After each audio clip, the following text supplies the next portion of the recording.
Hello, hello, internet family. Happy last day of September. Today is September 30th, 2020. I almost said 2019. Late. I am in Los Angeles again, as you can see, and I went all the way across the country, then came all the way back, and it was a wonderful trip. And here I am again at the end of our August and September with the Darkwood Tarot, doing a review for you guys. There's not going to be a live chat for the Darkwood Tarot because I was traveling so much. But if you've used the Darkwood Tarot, if you're in the book club, even if you're not in the book club, whatever, if you used the Darkwood Tarot, I would love it if you would comment what you think on the comment section in this video. And also, something new that I'm starting to do that I'm pretty excited about is I would love to know where you're logging in from. Because one of the things about being a mystical person in the modern day world is that sometimes it can feel very lonely and alone. And so many people come to me and ask, how do I find my soul tribe? How do I find my spirit family? And my answer is always, we're all over the place. We're just usually introverted and keep to ourselves. So for one reason, I think that it'll be cool to see where everyone's coming in from.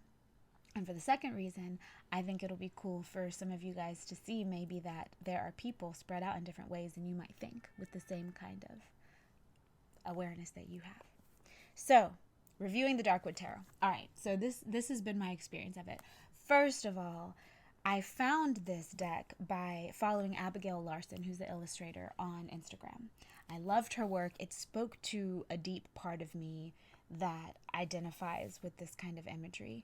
And I followed her for a while, but just because I loved her artwork. And then I saw that she and Sasha Graham, who wrote the book, which is incredible, partnered together on this tarot deck. So I contacted the publisher and was like, can I review it? I want to try it. What do you think? And they said yes. And they sent it to me. And as I was opening the box, I could feel the magic. Before I even saw the deck, I could feel the magic just kind of boiling out of the box. And when I say magic, some of y'all know what I'm talking about, but it's as if it's an emotion that comes from outside of you, and it's a feeling of sacredness, it's a feeling of power, it's a feeling of holy mystery that, because I've focused my life on doing this kind of work, is very familiar to me now. So the Darkwood Tarot. It is a shadow work tarot deck. First off, let's show you guys how it looks. So it's in this box, and it opens and opens. And then right inside, there's the Ace of Pentacles here, and I love the hands. I've actually pulled this card more than any other card in the deck. I pulled it at the beginning of my road trip and also the end of my road trip, which was perfect because it felt like it was very symbolic. And then this is the Fool card. And I love that she has Lily with her, the black cat. So anyway, here's the companion book.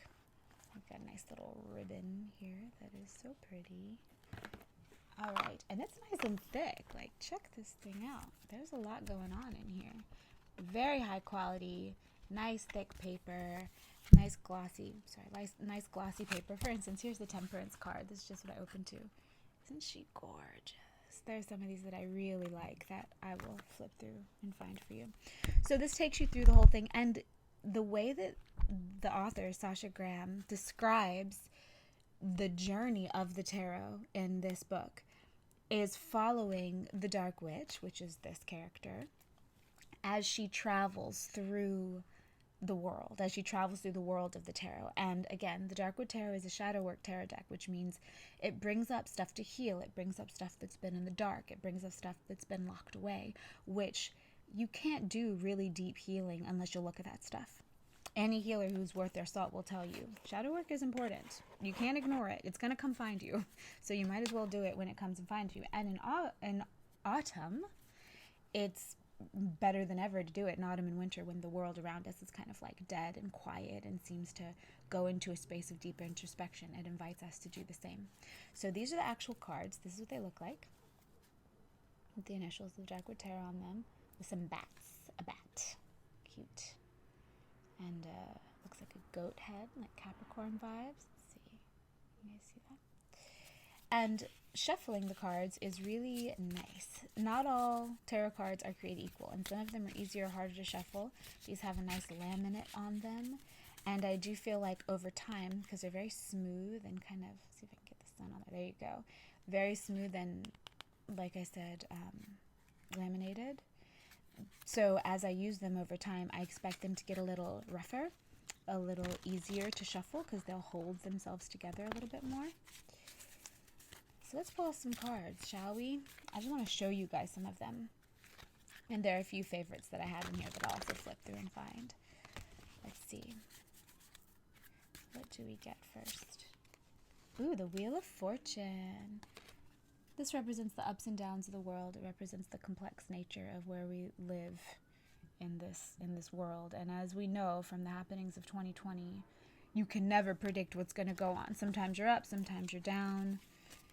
There's always something happening. Oh, here's the Temperance card that we pulled before. Well, that we looked at in the book. Here's the Ten of Swords. In the tarot, there are a few cards that when I pull them, I'm like, I'm like, okay, let's go. And one is the Tower, which is like, everything's going to get destroyed. Just deal with it. You're going to crash and burn. Your whole world's going to crash and burn, but a new world's going to be born of it. That's an upgrade. So you can fight it if you want, but it's going down. That's one that I'll usually do a sigh when I pull. Another one is this one, the Ten of Swords, because the Ten of Swords represents, yep, it happened. Whatever it was you were scared of, it happened. A lot of Ten of Swords cards will have someone stabbed in the back with a bunch of swords. And this one, I mean, it's so beautiful though, right? And I do find that, for me personally, I take comfort in beauty. I take comfort, because real beauty isn't about, here's the first one I ever pulled from this card, the Two of Swords, which is a very powerful card. And the really interesting thing about this particular rendition, in my opinion, sorry this isn't focusing, you guys. I know some of y'all might not like that, but we're doing our best. The thing I really like about this is that the shadows and the forest, and they mention this in the book as well, aren't reflected in the water. So in actuality, she's in a clear space. The dark wood forest is in the mind, which I think is so cool and accurate. Let's see what else we've got. We've got this gorgeous Queen of Wands, who I've actually never pulled before, and she's got Lily there with her, which is awesome. We've got the Ten of Wands, which is a similar vibe. Speaking of the Tower, here we go. Oh, it's going down. That's kind of what's happening in our world right now. Why it's more important than ever to do the inner work and see who we each are and be able to... And this is cool. This brings me back to one of my favorite scenes from Lord of the Rings when they're all traveling in the wood, all the elves. It's more important than ever to remember who we are. And to... One of the things that here's a Strength card, which I love. Usually when you see the Strength card, it's with a lion.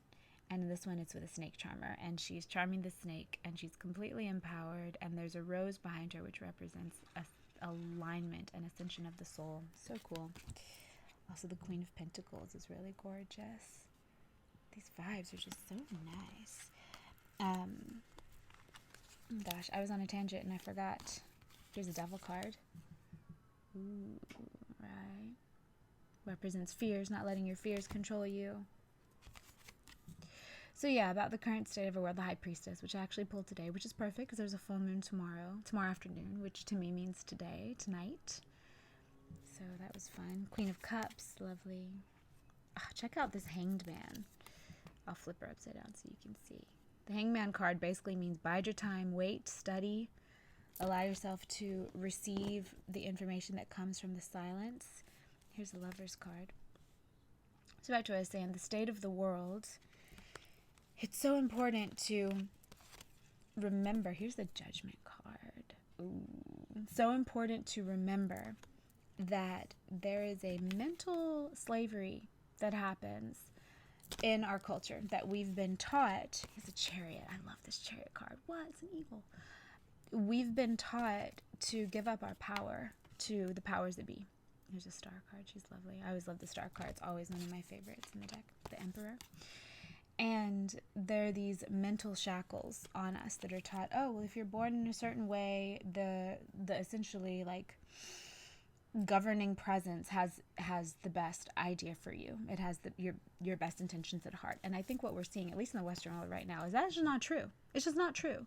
Maybe it was once true, but even when it was true, it wasn't true for everybody. So it's time now for us to stop thinking that someone else has our best interests at heart, and to stand up. I love this card. I pulled this one yesterday. The World card. I'm sorry. Yeah, the World card. To stand up and say, okay, well, we're going to create a world that is correct for ourselves. So, all right. I love the Darkwood Tarot. I think it's great. I think it's beautiful. I will definitely continue to use it. And, oh, check out this Eight of Wands, the mermaid. Oh, so gorgeous. And shadowy. See what I mean about how it's shadowy, but it's beautiful. And like I said, beauty comforts me. When I'm in deep, dark spaces of this world and other worlds, I've pulled this one quite a bit too. Having beauty around me, because beauty, although we'll say it's XYZ, it's ABC, whatever, it's this shape or this color or this whatever. None of that's true. Beauty is actually the divine light that shines through you, which is why beauty is something that can be felt, something that you feel. So in my experience, cultivating beauty, both in the body as the body temple of the spirit, no matter what religion you believe, and also in the world around us as adding to the quotient of beauty in the world, is something that's important to me. And so dealing with, here's a death card, I haven't even seen this one yet, dealing with things in this world that are ugly, the King of Wands, by cultivating beauty is a very subtle but powerful way to take our power back, in my opinion. And it keeps things in perspective. So, in closing, Eight of Pentacles, so gorgeous, look at her. In closing, I loved the Darkwood Tarot. I loved it. I thought it was great. I definitely recommend it. The magic is strong. The guidance in the book is really good. Ooh, King of Cups, this is cool. The guidance in the card, in the book, is really good. It takes you, the moon, of course. It takes you through really great interpretations, very powerful stuff, very accurate. I found this deck to be very accurate. The way to get used to a deck is to pull a card at the beginning of the day or at the beginning of some kind of time period and then write it down. Write down how you feel about it and come back and check later to see if you were accurate or not. That's how to do it. So any tarot deck or any oracle deck in general that you're using, you can do that with. And it is a way to get to know your deck and get to know how it's accurate and get to know what the cards mean, because every deck is slightly different. Although they're all based on the system of the tarot, which is centuries old, every bit of divination you have comes through the filter of the creator. So through the artist, through the writer, and so it has a slightly different flavor. So it's good to know what tools you can use for what purpose. And the Darkwood Tarot is one that I have super loved using. And I'm grateful for Llewellyn. I can't really pronounce it. It's Llewellyn Publishing. Very big publishing company that made this. And they've also sent me another one to review next month, which will be the Edgar Allan Poe Tarot, which I will crack open probably tomorrow for October. Anyways, I definitely have enjoyed this. I will definitely keep using it. It has quickly become one of my favorite decks. Had to make more room on my shelf for it. But yes, very, very highly recommended, very powerful, very empowering for the feminine, while also not disempowering for the masculine. There are some really beautiful, strong masculine cards in this deck, and I love both of that at once. I love being able to have a strong feminine and have a strong, beautiful masculine as well. So, okay. Hope you guys have enjoyed this review. If you're using the Darkwood Tarot, let us know what you think, and also, like I said, let us know where you are. Let's link up a little bit together better on this internet thing, because this is the gift of it, right? So, all right, sending you guys a Reiki pot from LA. Much more to come. So many things happening right now. Very sketchy, scary things in the world, but also every single day the ocean meets the land. Every single day the strong, ancient trees hold it down. The animals move through, and we as humans keep having ability to respond, a responsibility for how we touch the world around us and all the different layers that it exists for us. So, yeah. Sending you guys love and empowerment and reminding you that what you do is important. Every one of us holds the same amount of weight in this world, and every one of us is important. So, encouraging you to do whatever you need to do to show up the best for yourself and those around you. Okay. Love you guys.